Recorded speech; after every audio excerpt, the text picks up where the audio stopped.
In this video, we're gonna look at the 3 things you must know to pass the PRAXIS CORE Writing test. My name's Scott Roselle, and I'm the founder of 240 Tutoring, and I know you have to know this because I've helped over 20,000 people pass their certification exams. And you don't have to take my word for it, look at our Facebook reviews. Now, the 3 concepts I'm gonna talk about in this video are key to conquering the PRAXIS CORE Writing. And at the end of the video, I'm gonna give you a bonus about how to get even more practice questions and a more comprehensive breakdown. So keep watching. As a former teacher, I know what it's like to wake up at 2 in the morning before your certification test and frantically cram, hoping that you can pass the biggest test of your career. I know the fear of failing, and I know the fear of having to tell your friends and family that you're not gonna be a teacher, that you can't pursue your dream because you can't pass a test. I hate that feeling. I really hate that feeling, and that's why I create resources just like this video so that you can be prepared to pass the PRAXIS CORE on your first try. In the PRAXIS CORE Writing, it's not that difficult, but it can be tricky.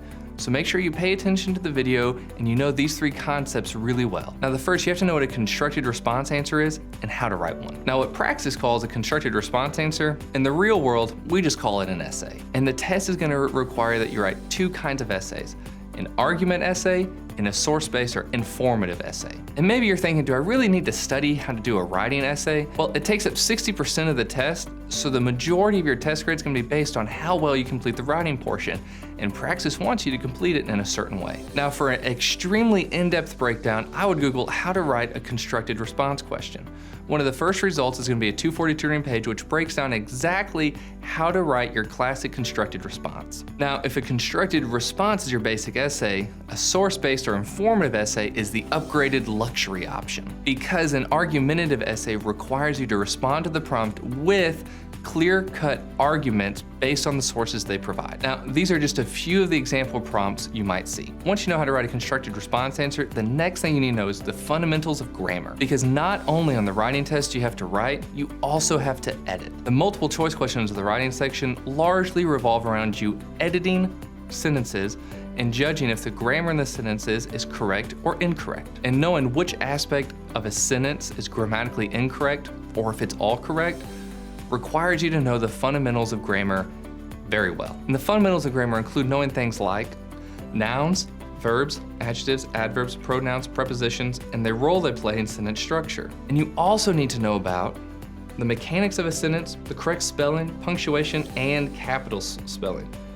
Because if you can't spell good, you won't do good. And the third key concept you're gonna have to know is how to recognize and write proper citations. One final thing the writing test covers is research and citations. Knowing how to recognize good research practices, how to properly cite, and how to identify good sources is gonna be fundamental in answering these questions correctly. Now, all these examples on the test are designed to gauge your readiness to have a career in education. So the questions are gonna be complicated, but they are not impossible to answer. So when I say things like recognizing citations, that seems really vague. So I'm gonna break it down very specifically so you have more confidence going into the test.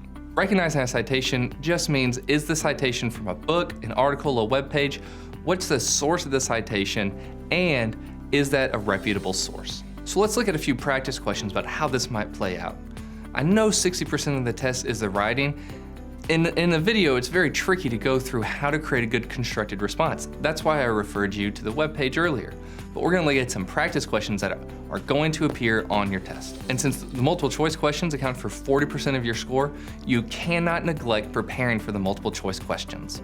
I know all this because I've studied the PRAXIS CORE Study Companion. That's a free handout by ETS that details, in very boring detail, everything that can be on the writing test. So while the PRAXIS Study Companion is free for everyone to use, it can be confusing and it's very boring. And that's why you're watching this video with a guy like me, because I've studied it and I've helped thousands of teachers pass their certification test, so I can translate what's on the Study Companion to the exact concepts you need to know to conquer the Praxis. And if you really need to know the fundamentals of grammar, are the specific ways to write a source-based essay instead of an argumentative essay, then you need to get the 240 Tutoring Study Guide, because in that study guide, we break it down with flashcards, hundreds of practice questions, and in-depth analysis, step-by-step guide of how to pass the PRAXIS CORE Writing in every aspect. And the study guide's a lot more interesting than the dry as toast PDF study companion given out by ETS. Now let's get back to specific examples of practice questions that are gonna highlight concepts you will see on the practice writing. Pilots must have very stressing jobs as they're required to work odd hours and are responsible for so many lives. Which of the following aspects of this question has a grammatical error? 1, 2, 3, or no error. Stressing should be changed to stressful since the word is an adjective describing the noun jobs. So the correct answer is A. The coach was worried that we defenders would let the team down if we didn't schedule an extra hour of practice together. Which of the following aspects of the sentence is grammatically incorrect? 1, 2, 3, no error.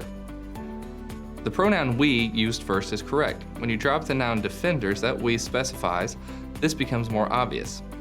Team is correct as well since it's the object that defenders refers to, and the second we refers back to defenders. Maria, along with her 3 sisters, are going to try out for the musical production. Which aspect of this sentence is grammatically incorrect? 1, 2, 3, or no error. The subject of this sentence is Maria, a singular noun, so the main verb of this sentence should also be singular. When the sentence's main subject and verb are interrupted by a phrase like, along with her 3 sisters, it can be tempting to match the main verb to the noun in the phrase. However, remember that the main subject must match the main verb, so to make the sentence correct, we need to change are going to is going. Last week, Felicity went to the store, but she should have went yesterday since the same store was having a sale on the items she purchased. Which aspect of the sentence is grammatically incorrect? 1, 2, 3, no error. Although have went is in the past tense, which correctly reflects the main past tense verb went, the past participle should have been written have gone. So the correct answer is 2. Tomorrow evening, the team of architects with their professional development course material in hand are going to meet at a coffee shop to discuss the latest design trends. Which of the following aspects of the sentence is grammatically incorrect? 1, 2, 3, or no error. In this sentence, it's important to locate the main verb and subject. Since of architects is a prepositional phrase, we can pinpoint the team as the single subject. Knowing this, we can now determine that the main verb phrase are going should be changed to reflect the single noun team. This, it should be read, is going. Which of the following internal citation is not written correctly? Biographer's Joe Smith correctly asserts that Emily Dickinson's poetry is a deep reflection of her true life, parentheses 14. Emily Dickinson's poetry is a deep reflection of her true life, parentheses Smith 14. Emily Dickinson's poetry is a deep reflection of her true life, parentheses Joe Smith, 14. All of the above are correctly written. C is incorrectly written within an internal citation, only include the writer's last name and pagination within the parentheses. So that's just a representation of the kind of questions you'll see on the PRAXIS CORE Writing test. If you want more questions, just Google Ultimate Guide to the PRAXIS CORE by 240 Tutoring. That page has an in-depth breakdown of the writing section as well as a lot more practice questions so you can see exactly what's going to be on the test. If you like this video, then click like on it and subscribe to 240 Tutoring. We're always trying to push out content for teachers by teachers, and we want to keep you updated. If you have any questions or comments about the video, please leave them below. We're going to read those and we will respond to you.